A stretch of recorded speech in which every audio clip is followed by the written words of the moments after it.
교회의 진심 시리즈를 지금 저희가 함께 나누고 있는데 오늘 벌써 네 번째 메시지가 되었습니다. 교회의 진심을 말할 때 세 가지의 방향이 있다라고 말씀을 드렸고, 첫 번째 방향은 하나님을 향한 방향이다 그랬습니다. 이 하나님을 향한 방향에 있어서 교회의 진심은 예배다 이렇게 말씀드렸고, 지난주 그전주 두 번에 걸쳐서 예배를 많이 강조해서 말씀을 드린 이유는 교회의 시작과 끝이 예배이기 때문에 결국은 예배를 위하여 교회가 모였고, 우리 주 예수 그리스도 안에서 모든 것이 완성될 때 요한계시록에 등장하는 모습처럼 결국은 모든 백성들이 족속과 민족과 언어를 초월해서 같은 하나님 앞에 영광스러운 예배를 드리는 것으로 클라이맥스가 되기 때문에 결국 교회는 예배다. 그죠? 자, 두 번째로 서로를 향한 방향이 있습니다. 서로, 우리 눈에 보이시는 옆에 계신 분들, 이걸 뭐 이렇게 너무 추상적으로 이상하게 생각하실 것이 없이, 뭐 교회 그러면 마치 추상적으로 생각되지만 교회는 사실은 서로지 않습니까? 우리. 그러니까 우리 서로를 향한 교회의 진심이 있다. 그 진심은 뭐냐? 첫 번째는 성도의 교통 또는 교제를 통한 아름다운 공동체를, 신앙 공동체를 이루는 것이고요. 그 다음에 또 하나는 그리스도 예수를 더 잘 따라갈 수 있도록 제자 만드는 일. 그러니까 이제 이 소위 교제 또는 양육과 그 다음에 교육, 이 두 가지가 굉장히 중요한 이슈가 되겠습니다. 마지막 세상을 향한 교회의 진심, 세상을 향한 방향은 선교적 섬김이다. 이렇게 말씀을 이미 드렸고, 자, 이런 나머지 이제 얘기들은 이제 차차 하게 되겠죠. 오늘은 성도의 교통 또는 신앙 공동체에 대한 말씀을 여러분과 함께 나누려고 그래요. 이 신앙 공동체라는 말을 듣는 순간 굉장히 익숙한 단어임에도 불구하고 부담스러워질 수도 있어요. 그러니까 예배는 뭐 당연히 우리가 한다라고 생각하지만 이제 공동체로 들어가면 굉장히 구체적인 그러한 순종의 모습들이 등장을 하기 때문에 과연 내가 여기에 커밋되어 있는가 또는 커밋할 수 있는가, 이런 여러 가지 질문이 있을 거고, 사실은 교회가 사람의 관계, 이 공동체라는 측면에서 이미 그것으로 인하여 경험상 많은 상처를 받은 분들도 계시기 때문에 이거는 정말 쉽지 않다, 이건 어렵다, 이렇게 생각하실 수도 있을 것 같아요. 근데 저는 오늘 이렇게 한번 시작을 해보려고 그래요. 이 공동체라는 말이 과연 오늘날 어떤 의미가 우리에게 있는가. 자, 역사적으로 보면 이 각자 개인, 이 인디비주얼이라고 하는 한 사람 한 사람의 중요성이 극대화되고 강조되기 시작한 이 근대 이전 세대로 돌아가면요, 성경이 기록되어 있는 1세기는 물론이거니와 굉장히 오랜 기간 동안 공동체는 인간의 생존을 위해서 어쩔 수 없는 필수적인 조건이었어요. 여러분 뭐 충분히 이해하실 수 있으리라고 생각해요. 과거에는요, 가족 공동체 그러면 필수입니다. 가족 공동체라는 말은 그냥 부부가 사는 정도의 가족이 아니라 extended and family일 거고요. 이 가족 공동체가 있기 때문에 그 일원이 된 사람들이 힘이 있을 때나 힘이 없을 때나 보호받고 도움을 받게 됩니다. 갓난아이가 태어나서 혼자 살 수 없죠. 가족 공동체가 필요합니다. 나중에 청년이 되고 왕성하여 일을 할 때는 마치 자기가 모든 것을 할 수 있을 것 같지만 조금 지나면 또 다른 사람의 필요를 절실히 필요로 하는 때가 곧 옵니다.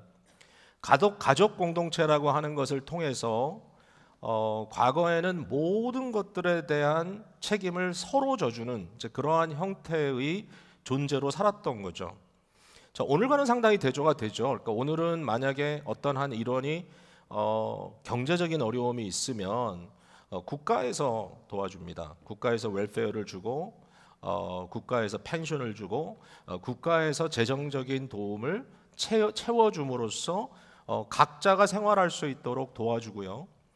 만약에 어떤 사람의 관계들이 파탄이 나고 가정이 어려워지면 국가에서 소셜 워커를 보내가지고 그 문제를 좀 합리적인 편에서 해결하려고 애를 쓰기도 합니다.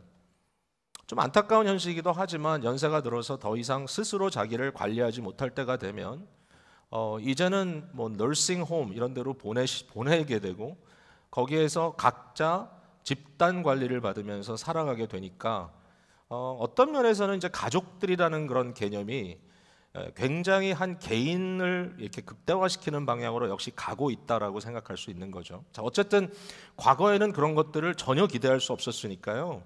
하여튼 그 안에서 뭐 어떤 이유에서든지 서로가 서로를 돌봐주지 않으면 안 되는 그런 상태였다는 거죠. 이게 단순히 가정뿐만 아니라 지역사회 공동체도 그렇고 국가 공동체도 그럽니다. 오늘이야 국가라고 하는 것도 분담이 돼가지고 각자 하는 일들이 스페셜라이즈 되어 있지만 예전 같으면 이웃 나라가 쳐들어온다 그러면 일어설 수 있는 힘만 있는 모든 남자들은 무조건 다 칼을 들고 나와야 되는 시대도 있었던 거죠. 그러니까 공동체라고 하는 것이 없이는 누구도 생존할 수 없다라고 생각하고 살았던 거예요. 여러분, 교회가 1세기의 공동체란 말이 어떤 말이었을까? 이거는 사실은 굉장히 필수적인 그러한 요소인 거예요. 자, 유대인들이 예수를 믿으면 어떻게 됩니까? 자, 요한복음에 보면 아시겠지만 예수를 만나서 예수님을 주님으로 영접하는 순간 예수 그리스도를 핍박하고 배척했던 유대의 지도자들은 그들을 유대 공동체에서부터 축출시켰어요. 거의 이제 특별히 오늘도 우리가 찬송을 불렀지만 그 날 때부터 소경되었던 사람 이야기가 나오지 않습니까? 그가 결국은 리더들에 의해서 유대인들 공동체로부터 축출당하니까 결국 그런 사람들이 그리스도인이 되면 어디 가서 살아야 됩니까? 교회 공동체가 아니면 다 죽습니다. 그렇기 때문에 1세기에는 교회가 이 집사의 역할이 무엇보다 중요했어요. 집사의 역할은 본질적으로 성도들의 삶을 살피는 겁니다. 재정적인 것을 살피고 건강을 살피고 여러 가지 실제적인 어려움이 있는 사람들을 위해서 교회 집사들이 세워지고 그들이 마치 소셜워커들처럼 사람들을 돌보는 일을 했던 것이 기독교 교회의 집사의 원래 유래인 거예요. 그러니까 이런 것들이 반드시 필요했던 그런 시기가 있었던 거죠.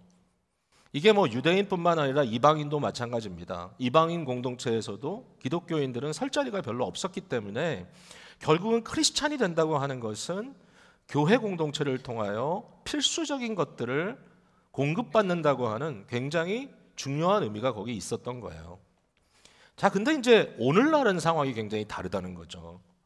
오늘날은 교회 공동체를 누구도 그런 식으로 보진 않습니다.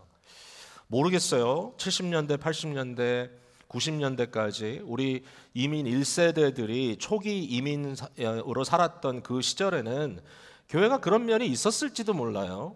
문화 공동체예요. 언어 공동체예요. 나에게 생소한 사회에 뚝 떨어져 있을 때 교회 모이면 내게 익숙한 것들을 다시 경험할 수 있게 되기 때문에 교회가 이민 공동체에 굉장히 큰 역할을 한 것도 맞아요. 이민자들은 대부분 자기의 원래 지위를 상실한 사람들이에요. 그토록 똑똑하고 현명한 사람들인데도요, 말이 제대로 안 되고 문화에 익숙하지 않으니까 뭐 대학을 졸업했건 대학원을 졸업했건 뭐 한국에서 뭘 했든지 간에 상관없이 미국에 오셔가지고는 다 블루칼라 노동자로 전락한 거예요. 그래서 그런 것들을 만회하기 위한 공동체 역할을 교회가 했어요. 교회만 오면 내가 어디 출신이고 무슨 일을 했고 내가 과거에 어떤 사람이었고 과거 얘기를 많이 했습니다. 교회 오면. 그래서 그것 때문에 서로 힘들어하기도 하고 아파하기도 하면서도 뭔가 마음의 만족을 또 얻을 수 있는 계기가 되기도 했던 거예요. 이게 이민 초기라면 지금은 어떻습니까? 여러분, 오늘날 교회를 이러한 아마 이유에서 그것 때문에만 오는 건 아닌 것 같아요. 그러니까 뭔가 여기에 다른, 물론 이제 그것도 좀 연결이 없는 건 아닌데 약간 오늘은 완벽하게 소비주의적인 관점으로 교회가 하나의 에이전시 역할을 한다. 그러니까 다시 말해서 뭔가 각 사람들이 소비할 것을 공급하는 그러한 기관으로서의 역할이 크지 공동체로서의 역할은 많이 축소되어 있다라고 하는 걸 생각할 수밖에 없어요. 자, 제가 이 얘기 뭐 처음 한 거 아니니까 또 빨리 갈게요. 내가 뉴욕에 갔다가 어느 부부를 만났는데 젊은 부부들이 저에 대해서 굉장히 많은 걸 생각하게 해줬습니다. 30대에 이제 갓 대학원을 졸업하고 이제 워크포스로 나가는, 좋은 직장들을 얻어서 나가는 이런 부부인데 이 신앙도 원래 좋은 가정에서 성장했던 분들이라서 믿음 생활을 어떻게 하고 있는지가 되게 궁금했어요, 제가. 그래서 뉴욕의 맨하탄에 사는 사람들은 어떻게 젊은이들이 신앙생활을 하냐 물어봤더니 자기 주위에 있는 사람들에 대한 얘기를 합니다. 자기 얘기일 수도 있는데 어쨌든 자기 주위에 있는 사람들 얘기를 하면서 첫 번째로 저희 주위에 있는 사람들은 한 교회를 가지 않고 여러 교회를 갑니다. 그렇게 얘기를 해요. 제가 그게 무슨 얘기인지 도저히 이해가 안 돼서 무슨 말이냐 했더니 주일 아침에 일어나서 내가 오늘은 어디를 갈까라고 결정하고 간다는 거예요. 왜 그럴까요? 왜냐하면 오늘은 저 교회에 다니는 아무개하고 점심을 먹기로 했으니까 저 교회 가서 그 사람을 만나서 끝나고 점심 먹으러 가야 되겠다. 오늘은 저기 가면 뭐 특별한 게 있다니까 애들 데리고 오늘은 저기를 가야 되겠다. 오늘은 저기를 가면 그 다음 하는 일이 가까우니까 저기 갔다가 절로 가야 되겠다. 이런 식으로 교회를 다 이렇게 여러 옵션을 놓고 아침에 본다는 거예요. 제가 질문했어요. 그러면 사람 관계나 공동체는 어떻게 됩니까? 그랬더니 그거는 목사님 요즘 사람들은 생각이 다릅니다. 마치 모든 관계라는 것은 심지어는 나의 소그룹이나 이 모든 공동체마저도 나의 어떤 요구를 채워줄 수 있는 그러한 도구로 생각하는 경우가 많다. 그러면서 이제 예를 들어준 게 제가 눈이 번쩍 떴어요. 스마트폰에 있는 앱스와 같습니다. 이렇게 얘기를 하는 거예요. 그래서 똑같은 용도를 갖고 있는 앱처럼 보이지만 여러 가지를 우리가 씁니다. 우리가 일반적으로 쓰는 카카오톡 있잖아요. 일본에 가면 라인이라는 걸 쓰게 되고요. 중국에는 왓츠앱을 주로 쓰고요. 그 다음에 뭐 저기 가면 또 메신저를 많이 쓰는 사람이 있고 또 뭐 어디 가면 못 쓰고 뭐 요새 아이메시지도 쓰고 많이 쓰잖아요. 그러면 아니 똑같은 펑션을 하는 것 같은데 왜 이렇게 종류가 많아? 여러분 몇 가지 쓰십니까? 아니면 주로 카카오톡만 쓰십니까? 어쨌든 저는 여러 가지를 써요. 어쩔 수 없이. 왜냐하면은 누구와 얘기하느냐에 따라서 그 앱이 달라집니다. 마치 사람들은 그와 같다. 그러니까 나에게 일에 대한 자문을 줄 수 있는 사람은 그 일을 위하여 존재하는 거고 나에게 비즈니스에 대한 또는 파이낸스 매니지먼트에 대한 정보를 줄 수 있는 사람은 그걸 위해 존재하는 거고 나에게 같이 맛있는 점심을 먹을 때 경쾌하게 마음 좋게 해주는 사람은 그것 때문에 존재하는 거고 그러니까 절대로 그걸 믹스하지 않고 내가 필요할 때 내가 필요한 사람과 함께 그 일을 한다라는 거예요. 소그룹은 어떻게 하냐 했더니요. 소그룹도요 절대로 크게 안 만든답니다. 왜냐하면은 사람 숫자가 많을수록 불필요한 사람들이 들어오기 때문에 불필요한 사람들의 관심에 신경 쓰는 게 너무 피곤해가지고 말이 통하는 사람들끼리만 모이는 게 스몰 그룹이라고 얘기를 하더라고요. 자, 여러분 듣자 보니까 좀 괘씸하죠? 아니면 여러분 스스로 정말 나도 그렇게 생각하나? 근데 이제 이렇게 말씀을 드린 이유가 뭐냐면은 오늘 이 시대가 너무 극단적으로 개인주의적 사회가 돼가고 있다는 거예요. 이 기술 문화가 그래요. 기계 문화가 그래요. 나중에는 심지어는 모든 게 다 나의 편안함에 집중돼 있다면 사람하고 살 필요도 없는 거죠. 이제 로봇들이 많이 생길 거니까 기계와 살면 되죠. 여러분 상담도 해줄 거예요. 인격적인 면들이 결여되지만 사람은 피곤해요. 왜? 사람은 실수하죠.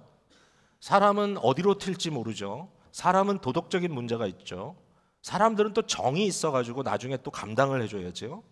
반면에 기계는 내가 원하는 요소만 딱딱 들어주기 때문에 거기까지 잘라서 갈 수 있습니다. 그러니까 앞으로는 우리 모두의 주위에 기계가 나를 도와주는 시대로 갈 거다. 근데 거기에 대해서 정면으로 도전을 던지는 게 복음이에요. 자, 이제 그 얘기를 할 건데 아니 지금 교회 얘기하지 않았어요? 좀 전에? 맞습니다. 단순히 나의 생존을 위한 공동체적 개념으로 교회를 본다면 교회는 불가능해요. 이제는 그런 형태의 공동체라는 것은 단어만 있을 뿐 의미가 없어요. 그러나 과연 성경이 우리에게 가르치는 공동체란 뭔가?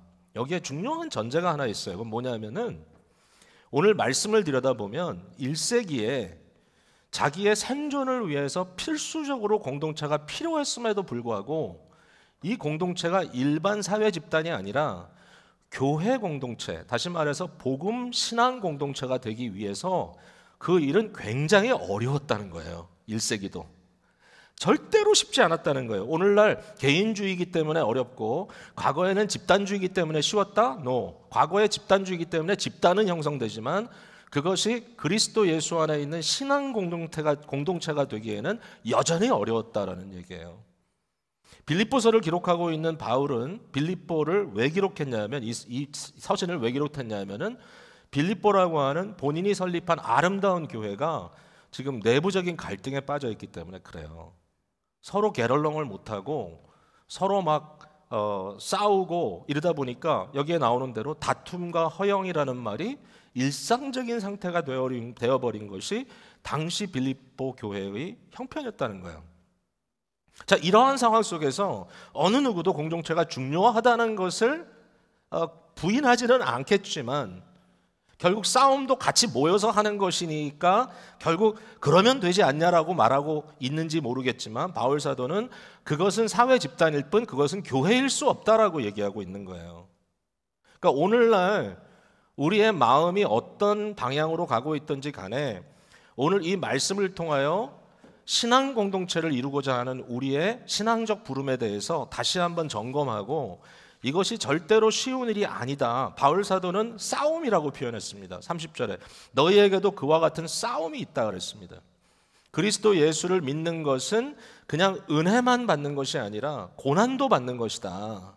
이 고난도 성도가 살아가는 삶의 현실이다. 그리고 이것은 싸움과 같지만 이와 같은 싸움은 우리가 싸워야 할 싸움이다라고 말하고 있다라는 거예요. 자, 이제 교회의 본질을 얘기할 때 공동체, 신앙 공동체를 제가 말씀을 드릴 때 과연 이 신앙 공동체를 어떻게 이해해야 될까? 오늘 이제 제가 세 가지로 말씀을 드릴 거예요. 첫 번째 단어는 복음이에요. 첫 번째 단어는 복음. 자, 복음이라는 말 속에 과연 공동체가 어떤 의미를 갖고 있을까? 자, 27절을 한번 봅니다. 1장 27절. 오직 너희는 그리스도의 복음에 합당하게 생활하라 이렇게 했어요. 자, 복음에 합당한 생활이 있고 복음에 합당하지 않은 생활이 있을 거예요. 우리가 그냥 쉽게 이렇게 얘기할 수 있어요. 복음에 합당하지 않은 생활은 이기적인 자기중심적인 생활이에요. 복음에 합당한 생활은 신앙 공동체적 삶이에요. 자, 그게 중요해요. 자, 어떤 사람이 이렇게 질문할 거예요. 복음이라는 것은 예수 그리스도의 보혈의 피로 말미암아 내가 죄 씻음을 받았다는 뜻이 아닌가요? 라고 할 수 있어요. 맞아요. 틀린 말이 아니에요. 근데 오늘날 복음주의가 너무나 개인주의에 빠져 있기 때문에 신앙은 결국 나에 대한 거다라고 자꾸만 얘기를 하려고 하고 여러분 개인이 개인적으로 주님을 영접했습니까? 라는 질문을 계속합니다. 인격적으로 당신이 만났습니까? 근데 당신이 만난 그리스도를 내가 만났는지를 어떻게 알아요? 그게 당신만 갖고는 안 되는데 자꾸 그 부분에 대해서는 피해가려고 할 때가 참 많아요. 근데 여러분 복음이라는 것을 다시 생각해 봐요. 예수 그리스도의 복음은 어떤 건가 하면요, 절대로 나 혼자의 것이 아니에요. 자, 우리가 믿는 믿음이, 우리가 믿는 신앙이 개인이 이룰 수 있는 종교라면, 개인이 스스로 터득할 수 있는 종교라면 우리는 사실은 방향이 잘못됐어요. 만약에 여러분이 자신의 영적인 발전과 내가 좀 더 나은 어떤 존재가 되기 위해서, 그리고 내가 할 수 있는 최선을 다해보기 위해서 신앙생활을 한다면 제가 여러분에게 과감하게 이렇게 얘기하겠어요. 다른 종교로 가시라고. 불교로 가세요. 불교가 답이에요. 결국 자기의 돛닦고 자기를 수양하고 자기 스스로를 관리함으로써 뭔가 다른 경지에 올라가서 스스로 도를 터득하는 그러한 입장으로 가는 것이 여러분이 추구하는 어떤 종교인의 모습이라면 기독교는 아니에요. 또 아니면 어떤 동양의 신비 종교로 가세요. 여러분 기독교의 본질은 뭐냐면 이런 거예요. 본질은 내가 내 문제를 해결할 수 없다예요. 그게 본질이에요. 내 안에 답이 없다가 본질이에요. 기독교인이 되기 위해서 첫 번째 수용해야 될 진리가 뭐냐면은 내 안에는 답이 없고 문제투성이다. 나는 꼬여 있고 나는 뒤틀려 있고 나는 망가져 있고 나는 깨져 있기 때문에 나를 구원하기 위해서는 내 스스로는 안 되고 누군가 나를 도와야 된다. 그게 기독교의 첫 번째 단계예요. 실제로 우리는 그리스도 예수라고 하는 나와는 다른 어떤 분이 나에게 다가오셔서 관계를 요구합니다. 여러분 이게 되게 이상한 말이죠. 아니 주님이 나를 구원해 주시면 내가 구원받은 거지 무슨 관계를. 주님께서 이렇게 얘기하세요. 내가 너에게 가는 것은 내가 가진 무엇을 너에게 주는 것으로 끝나는 게 아니라 너와 내가 하나가 되는 것이다. 결국 내가 너에게 줄 수 있는 것은 나 전부다. 복음은요, 절대로 내가 필요한 뭐 하나를 딱 빼가지고 가져가는 게 아니에요. 복음은 대인적이에요. 나 자신을 뛰어넘지 않고 복음을 얘기할 수가 없어요. 나의 지극히 개인적인 것만 가지고 복음을 알았다고 할 수가 없어요. 복음을 아는 순간 언약적 세계관이 우리 속에 들어와요. 그건 뭐죠? 창조주 하나님이 계시고, 창조주 하나님이 나를 창조하셨고, 그 하나님은 나 혼자 만든 게 아니라 나와 내 주위의 사람들을 함께 만드셨고, 그리고 나는 이 많은 사람들 사이에 결국 그 한 하나님을 통한 아름다운 신앙 공동체를 이루는 것으로 나의 삶의 목적을 삼는 것이구나. 결국 여러분, 우리의 궁극적인 소망은 그리스도 예수 안에서 하나님의 나라를 이루고 하나님의 나라의 시민이 된 사람들이 함께 사랑과 공의가 완성된 곳에서 행복하게 살아가는 거예요. 이게 우리의 구원이고 우리의 삶의 목적이니까 절대로 한 개인에 대한 것이 아닌 거예요. 그러니까 오늘 이 시간에 나만 은혜 받으면 되지라고 생각했다면 아니에요. 복음은 본질적으로 공동체적이에요. 이게 첫 번째 중요한 거예요. 자, 오늘 본문에 보면 이 복음이 결국 우리를 무엇을 하게 하느냐? 한 마음으로 서서 한 뜻과 복음의 신앙을 위하여 협력하는 것과 또 이 복음을 대적하는 세상을 향하여 그들이 가져오는 모든 핍박과 환난을 함께 겪어내는 것, 이 당해내는 것, 이 모든 것들이 결국은 복음 안에 이루어지는 성도의 모습이라는 거예요. 자, 여기까지 이제 복음 얘기를 했는데 결국 복음 속에는 공동체적 용납과 거기에 기대까지 포함이 돼 있다. 그러니까 나를 용서하고 나를 받아주고 나의 약함이 인정되고 하는 그 모든 것들이 관계 속에 있어요. 그리스도와의 관계 속에 있고 그리스도가 펼쳐나가시는 복음적 공동체 속에 있어요. 뿐만 아니라 나에게 주어진 삶의 기대가 있어요. 복음에 합당한 생활을 해야 돼요. 복음에 합당한 생활. 자, 더 설명을 하기 전에 다음 단어로 갈게요. 왜냐하면 빨리 가야 되니까 제가 자꾸 한 곳에 모여 있으면 오랫동안 이렇게 계속 머물러 있는 좀 안 좋은 특징이 있어가지고 가야 됩니다. 비련을 버리고. 두 번째 중요한 건 뭐냐면 은혜라는 건데요. 자, 첫 번째는 복음이죠. 두 번째는 은혜입니다. 기독교는 본질적으로 복음인데 복음은 본질적으로 나 홀로가 아니다. 여긴 공동체적이다. 그러면 두 번째는 뭐냐면은 그러면 우리가 무슨 힘으로 그 일을 감당할 수 있을까? 무슨 힘으로 그 일을 감당할 수 있을까? 여기에 대한 답은 은혜예요. 은혜. 은혜라는 것은 뭐냐면 하나님께서 우리에게 선물로 주시는 것들이에요. 그러니까 삼위일체 하나님의 본질적인 이 공동체, 삼위일체 공동체로부터 우리에게 내려주시는 선물이 있어요. 은혜가. 이 은혜를 받아야만 우리는 은혜를 나눌 수가 있어요. 여러분의 섬김이 해피한 섬김이 되기 위해서는 해피한 은혜를 받아야 돼요. 여러분의 가정이 참고 견디고 도리어 그것으로 끝나는 게 아니라 더 아름다운 공동체로 발전해 나가기 위해서는 한없이 은혜의 공급을 받아야 돼요. 은혜를 받지 못한 사람은 은혜를 베풀 수가 없어요. 교회 공동체, 심지어는 신앙 안에 뭉쳐있는 가정 공동체의 기준은 은혜 받은 사람이에요. 은혜를 받지 못한 사람은 공동체 삶이 너무 힘들어요. 그러나 은혜를 받으면 주님으로부터 우리가 은혜를 받았다는 사실을 항상 깨닫고 이것을 누리며 살아가면 공동체가 가능해져요. 자, 어떤 은혜를 받았다는 얘기냐? 2장으로 넘어갑니다. 2장 1절에 그러므로 그리스도 안에 무슨 권면이나 사랑의 무슨 위로나 성령의 무슨 교제나 국률이나 자비가 있거든 그랬습니다. 이 말은 바울 사도가 굉장히 레토리컬하게 질문하는 거죠. 무슨 얘기죠? 있다란 얘기죠. 있다란 얘기죠. 성도들에게는 반드시 이런 것들이 있다. 너희에게 이것이 있다면 그 다음에 말하는 것이 이처럼 아름다운 공동체를 일구어 가라. 조건이죠. 조건. 이런 것들이 있어야만 하고 너희들에게는 있다라고 말하는 거죠. 그게 뭘까요? 자, 한번 생각해 보세요. 첫 번째 여기 보니까 그리스도 안에 무슨 권면 그랬습니다. 권면.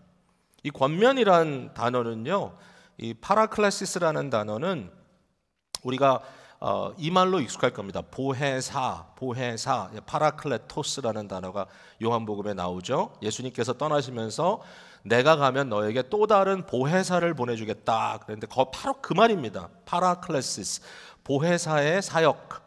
예수 그리스도께서 우리를 위하여 뭐를 해주시냐면은 우리를 위해서 변호해 주십니다.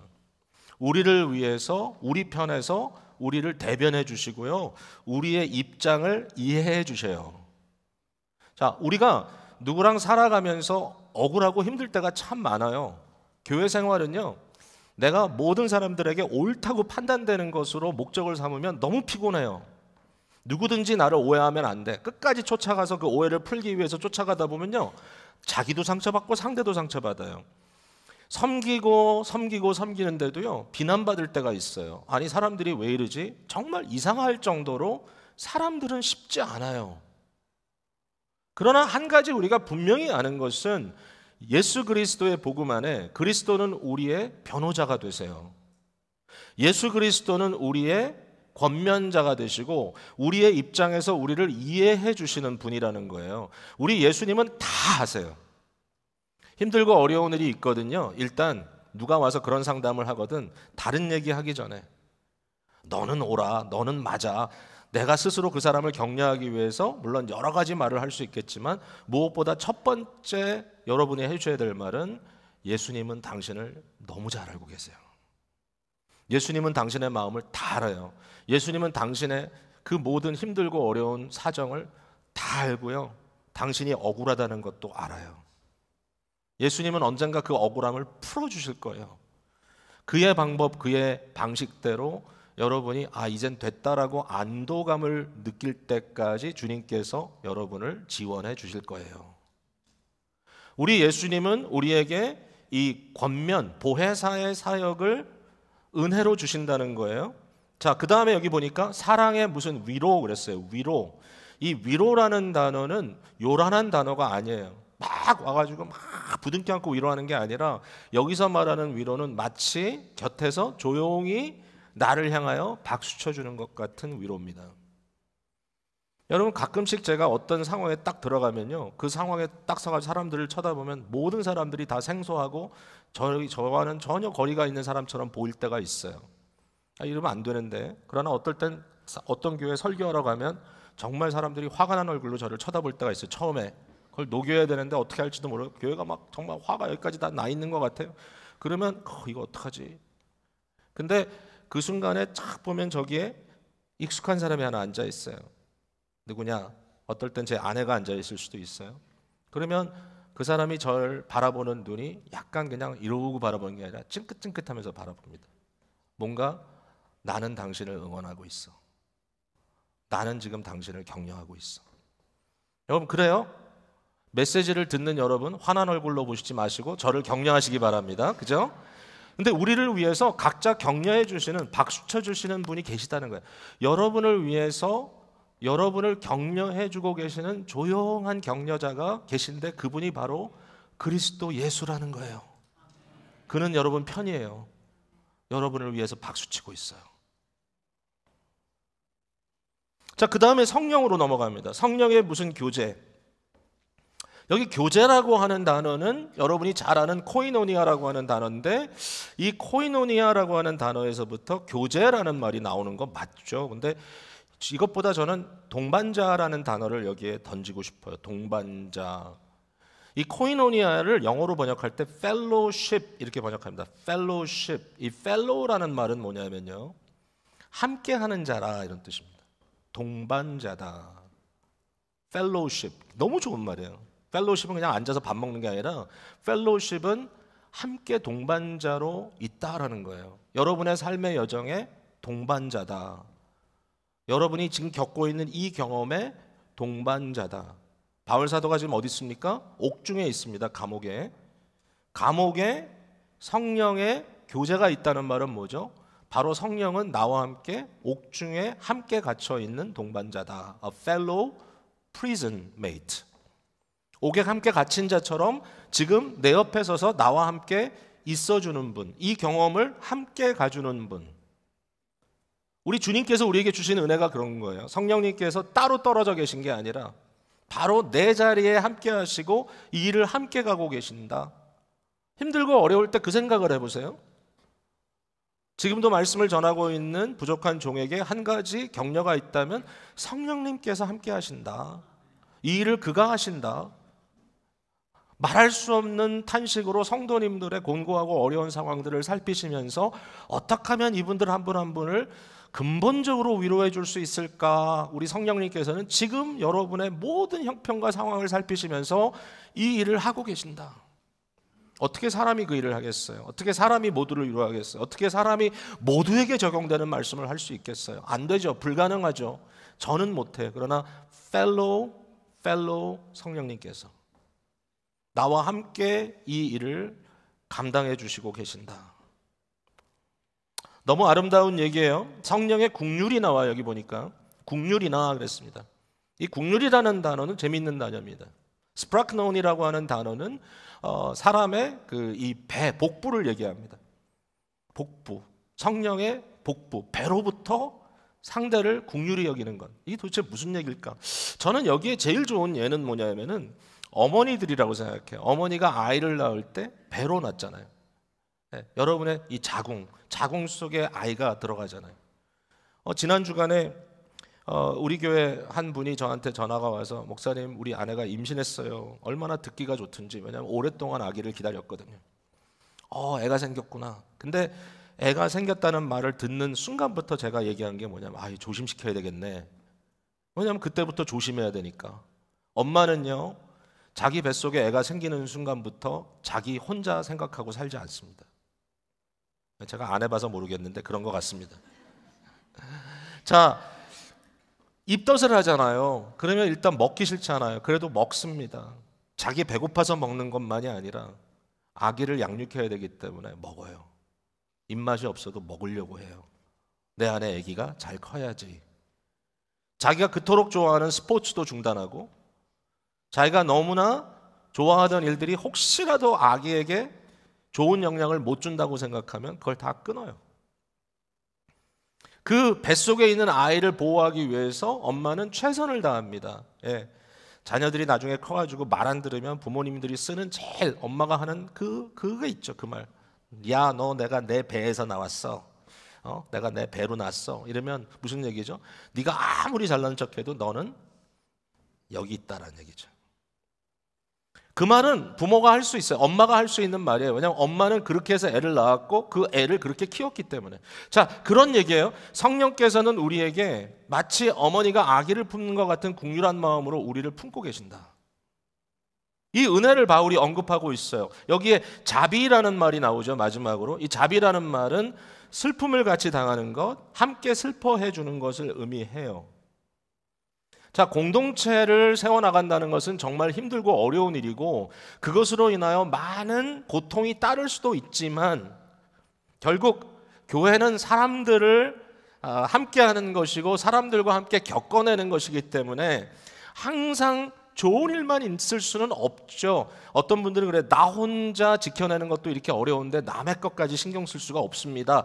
그러나 교회는 본질상 복음이 그렇기 때문에 우리가 혼자만을 생각할 수 없는 것이 교회이라면 그것은 절대로 쉽지 않은 일인데 그 일을 어떻게 할 수 있을까요? 거기에 대한 답은 나를 돌보시는 하나님의 은혜가 있기 때문이라는 말밖에 할 것이 없어요.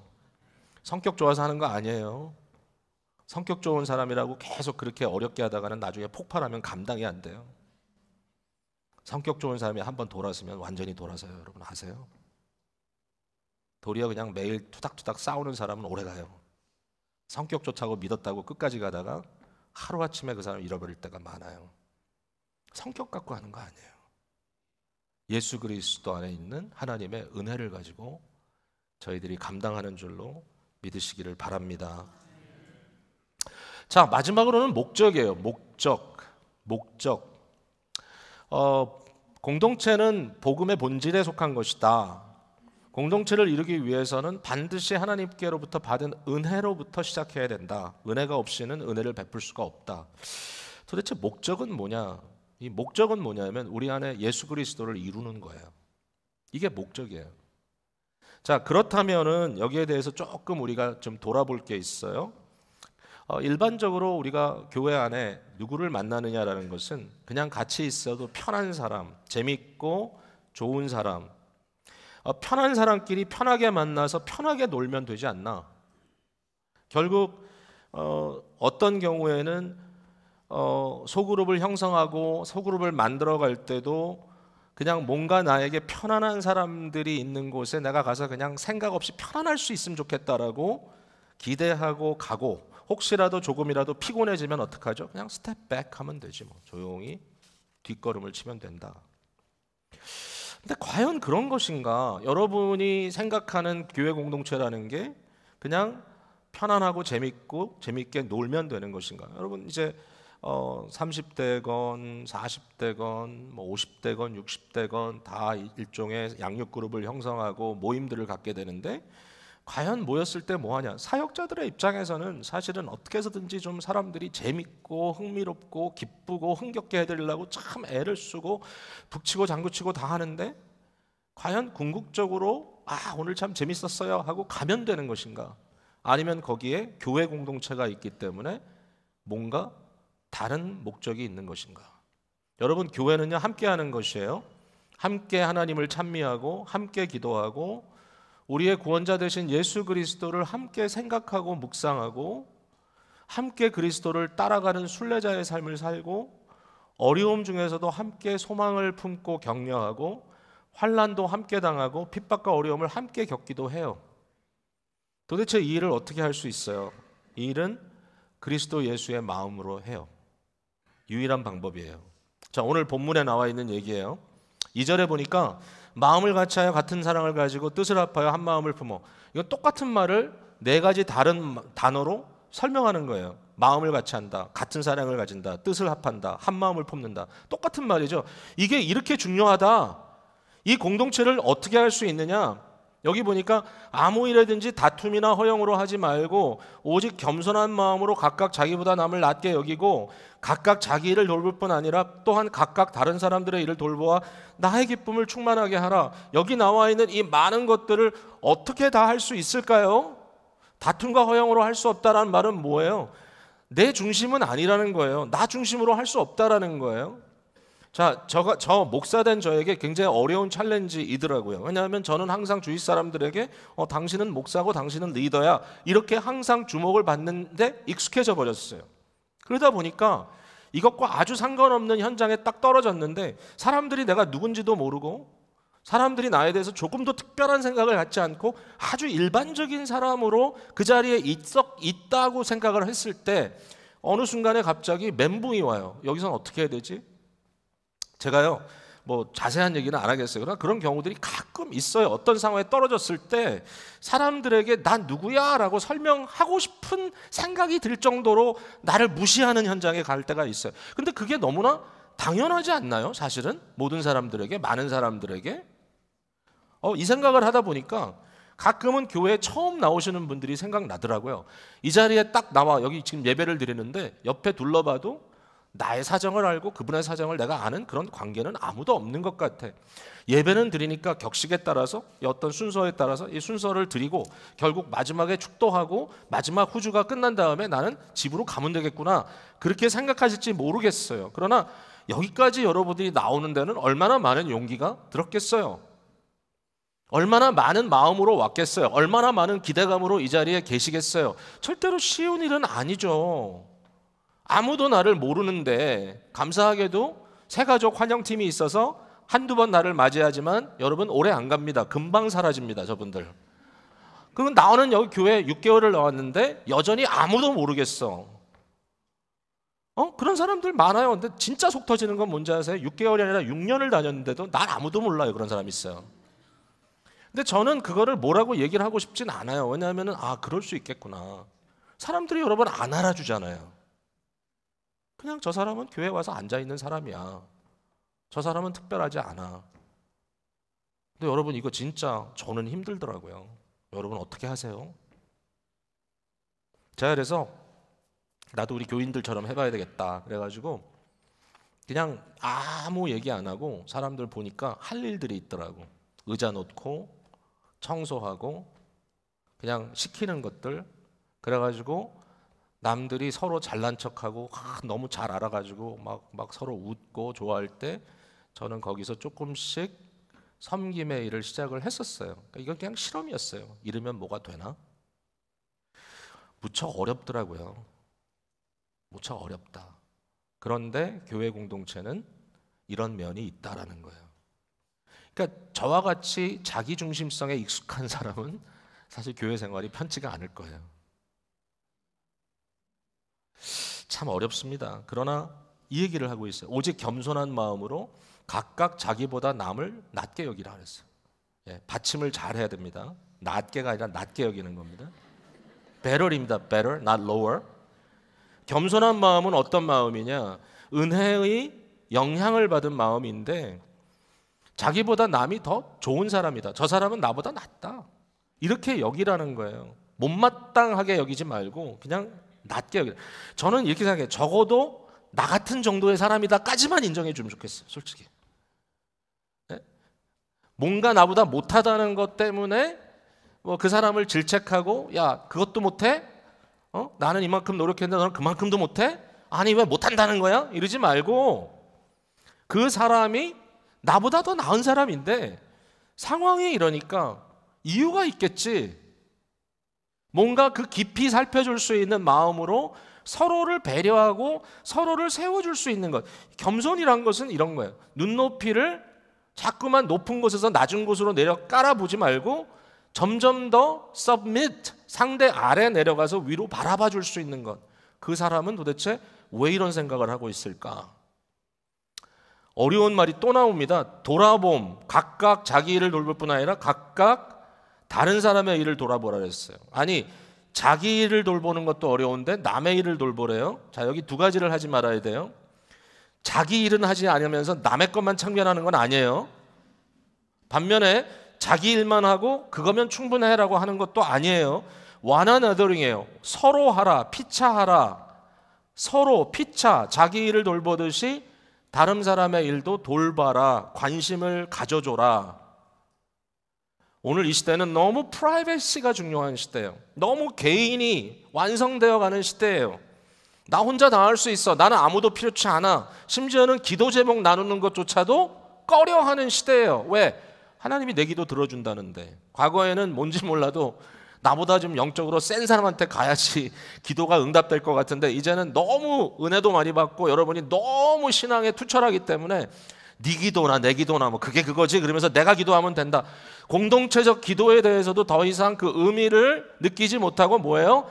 나에 대한 것은 다 감추고 상관하지 마세요. 아니 어떨 때는 좀 상관을 하고 싶어도 다가가기가 무서운 게 한 번 쫙 째리고 가죠. 네가 뭔데 나한테 이런 얘기를 해. 그러면서 가버려. 교회라고 하는 공동체가 완전히 뭐죠?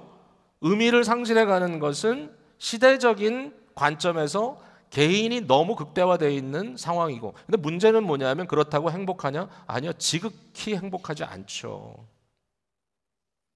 신앙은, 교회는 우리에게 답을 줍니다. 이 답은 쉬운 답은 아닙니다. 그러나 이 답은 옳은 답입니다. 쉬운 답이 옳은 답 아니에요. 옳은 답이 옳은 답이에요. 어떨 땐 옳은 답이 어려울 수도 있어요. 어렵다고 해서 아니구나라고 생각하면 안 돼요. 어려울 때는 뭘 하냐? 더 큰 은혜를 주신다고 기대하면 돼요. 인생이 쉽지만 않잖아요, 여러분. 알잖아요. 쉬운 일도 있죠. 쉬운 일을 할 때는 여러분에게 쉬운 일을 감당한 은혜를 주실 거예요. 근데 어려운 일이 닥쳐도 너무 걱정하지 마세요. 왜냐하면 어려운 일을 감당할 수 있는 큰 은혜를 주실 거예요. 우리는 그걸 믿고 가는 겁니다. 신앙 공동체라는 것은 절대로 쉽지 않아요. 더군다나 오늘 이 시대에 자연스럽지 않을 수도 있어요. 그러나 이것이 본질이에요. 삼위일체 하나님은 한 분이시지만 공동체예요. 이와 같은 하나님께서 우리를 만드실 때부터 우리를 하나로 만들지 않고 공동체로 만드셨어요. 우리는 기계와 짝하여 살 수 있는 존재가 아니고 힘들고 어려워도 인격과 인격의 만남이 없이는 존재할 수 없는 자들임을 기억해 두셔야 합니다. 오늘 교회의 본질에 대한 이야기를 할 때 이 말씀이 저와 여러분 속에 역사에서 한 걸음이라도 더 앞으로 나가는 복된 교회가 되기를 주님의 이름으로 축복을 드립니다.